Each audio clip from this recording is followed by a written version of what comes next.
દર્શક મિત્રો, મહામંથન મંતવ્ય ન્યૂઝમાં આપનું સ્વાગત છે।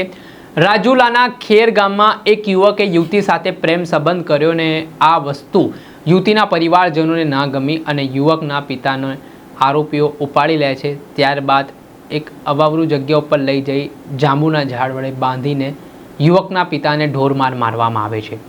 આ ઘટનાથી ગામમાં સનસનાટી મચી ગઈ છે। આ બાબતને લઈને જ્યારે યુવક દ્વારા સ્થાનિક પોલીસને જાણ કરવામાં આવી, પોલીસની ટીમ અપહરણકર્તાઓના ચુંગાલમાંથી જ્યારે જે વ્યક્તિ હતા આધેડ તેમને છોડાવવા ગઈ ત્યારે આરોપીઓએ પોલીસ પર પણ હુમલો કરવાનો પ્રયાસ કર્યો ને આખો જે વિવાદ છે તે વકર્યો છે ને હવે રાજુલા પોલીસ એક્શન મોડમાં આવી છે। આમાં પ્રેમ સંબંધ એકમાત્ર જવાબદાર કારણ મનાઈ રહ્યો છે। યુવતીના પરિવારજનો જે યુવકે પ્રેમ સંબંધ બાંધ્યા હતા તેનાથી સહમત નહોતા।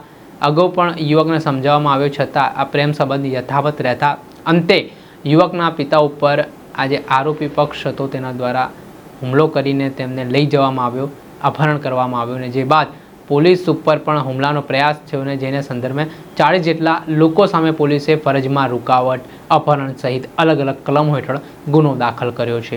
આ ઘટનાને લઈને જે ઇજાગ્રસ્ત આધેડ છે, જે યુવકના પિતા છે, તેઓ હોસ્પિટલના પાથરણેથી શું કહી રહ્યા છે તે સાંભળો। છોકરી પાયલા બરાબર, તે વસારે બેહાડીને મને ગાડી ના જઈને તને બાંધવાનું છે, મારવાનું છે બરાબર।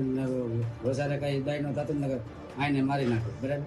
એ પાછો એને એમ કીધું કે ઘેર જઈને બાંધ્યો ને પછી મને માર્યો અને એમાં 10-12 જણા આંડા હતા ને એ ના ટોળું ઓછું ઘણું જાતું એવડા બધા હરફી પડ્યા બાજુને। એમાં પોલીસ વાળા મને મારી નાખે તો પોલીસ વાળા ઉપર હતો હુમલો કરવા માંડ્યા છે। પોલીસ નો આવી હોત તો પોલીસ નો આવી તો મને મારી નાખે સાહેબ। એવી રીતે એ તો સાહેબ મારા ભગવાન થઈ ગયા।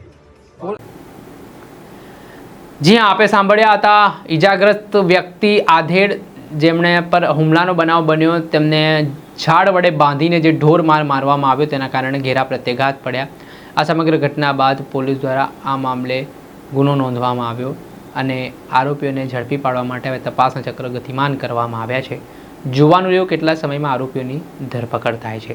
દર્શક મિત્ર, આવા જ અવનવા વિડીયો સાથે આપને માહિતગાર કરતા રહીશું, એટલે મહામંથન મંતવ્ય ન્યૂઝ જોતા રહો, લાઇક કરો, શેર કરો।